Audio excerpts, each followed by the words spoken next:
1. आज 19 जानेवारी 2026 रोजी इतिहासात एक महत्त्वाचा दिवस मानला जातो, कारण याच दिवशी 1966 साली इंदिरा गांधी भारताच्या पहिल्या महिला पंतप्रधान बनल्या. महिला नेतृत्वाच्या दृष्टीने हा दिवस प्रेरणादायी मानला जातो आणि देशाच्या राजकारणात नवीन पर्वाची सुरुवात झाली होती. 2.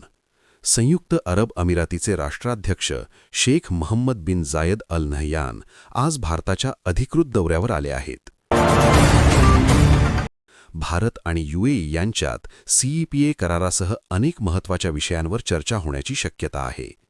मध्य पूर्वेत तणाव वाढलेला असताना हा दौरा भारतासाठी रणनीतिकदृष्ट्या महत्त्वाचा मानला जात आहे.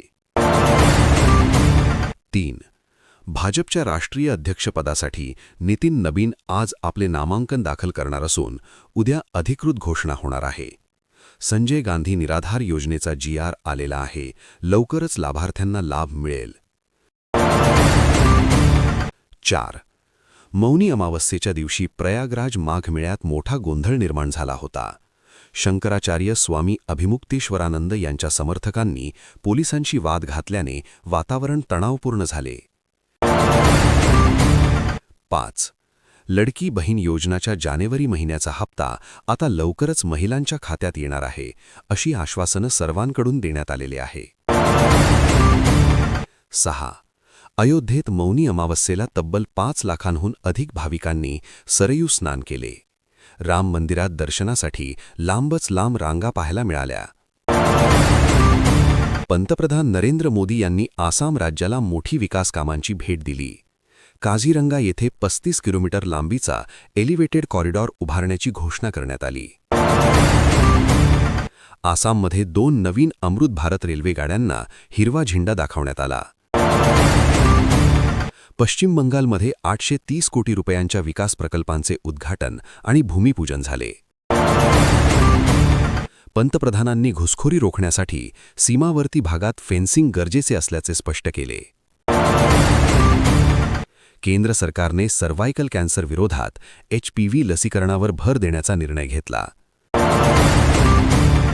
भारत आणि अमेरिका यांच्यात व्यापार करारासंदर्भात हालचालींना वेग आला आहे. परराष्ट्र मंत्री S. जयशंकर यांनी अमेरिकन खासदारांशी महत्त्वपूर्ण चर्चा केली. भारत आणि कॅनडा यांच्यातील आर्थिक संबंध मजबूत करण्यावर भर देण्यात येत आहे. उत्तर प्रदेशमध्ये प्रधानमंत्री आवास योजनेअंतर्गत लाखो लाभार्थ्यांच्या खात्यात थेट निधी वर्ग करण्यात आला. मौनी अमावस्येच्या दिवशी शहरी गरिबांना पहिला हप्ता म्हणून 1 लाख रुपये देण्यात आले. डोनाल्ड ट्रम्प यांच्या वक्तव्यांमुळे ग्रीनलँड आणि डेन्मार्कमध्ये तीव्र आंदोलन सुरू झाले. ग्रीनलँडच्या लोकांनी आमचा देश विक्रीसाठी नाही अशी ठाम भूमिका घेतली. इराणमधील आंदोलनात मोठ्या प्रमाणात हिंसाचार झाल्याचे गंभीर आरोप समोर आले. अनधिकृत अहवालांनुसार इराणमध्ये हजारो तरुणांचा मृत्यू झाल्याचा दावा करण्यात आला. रशिया युक्रेनवर मोठ्या हल्ल्याची तयारी करत असल्याचा इशारा युक्रेनकडून देण्यात आला. दिल्ली NCR परिसरात वायू प्रदूषण गंभीर पातळीवर पोहोचले आहे. भारतात गेल्या 2 वर्षात द्वेषपूर्ण भाषणांमध्ये मोठी वाढ झाल्याचा अहवाल समोर आला. गर्भावस्थेत मर्यादित प्रमाणात पॅरासिटामॉल सुरक्षित असल्याचा नवीन अभ्यासात निष्कर्ष निघाला. महाराष्ट्रात BMC निवडणुकांनंतर राजकीय हालचालींना वेग आला आहे. मुख्यमंत्री एकनाथ शिंदे यांनी शिवसेना पार्षदांची बैठक घेतली आणि मुंबईचा महापौर महायुतीचाच होणार असा दावा करण्यात आला. काही महिलांनी मतदानासाठी जबरदस्तीने दुसऱ्या जिल्ह्यात नेल्याचा आरोप केला आहे. लडाखमधील सामाजिक कार्यकर्ते सोनम वांगचुक यांच्या अटकेवरून केरळमध्ये दक्षिण भारतातील पहिल्या कुंभमेळ्याचे आयोजन करण्यात आले आहे. हरियाणातील एका चालकाला 10 कोटी रुपयांची लॉटरी लागली आहे. छत्तीसगड झारखंड सीमेवर शाळेची बस अपघातग्रस्त होऊन 7 जणांचा मृत्यू झाला. मध्य प्रदेशात कार अपघातात मजुरांचा मृत्यू झाला असून अनेक जखमी आहेत. जम्मू काश्मीरमध्ये दहशतवाद विरोधी कार्यवाही दरम्यान 7 जवान जखमी झाले. आयओसीजवळ पाकिस्तानी ड्रोन आढळल्याने सतर्कता वाढवण्यात आली. नागरिकांनी अनोळखी USSD कोड डायल करू नये असा सल्ला देण्यात आला. ॲपल कंपनीचा फोल्डेबल आयफोन लवकरच बाजारात येण्याची शक्यता आहे. मध्य प्रदेशात दूषित पाण्यामुळे मृत्यू झालेल्या प्रकरणात प्रशासनावर प्रश्नचिन्ह उपस्थित झाले आहे.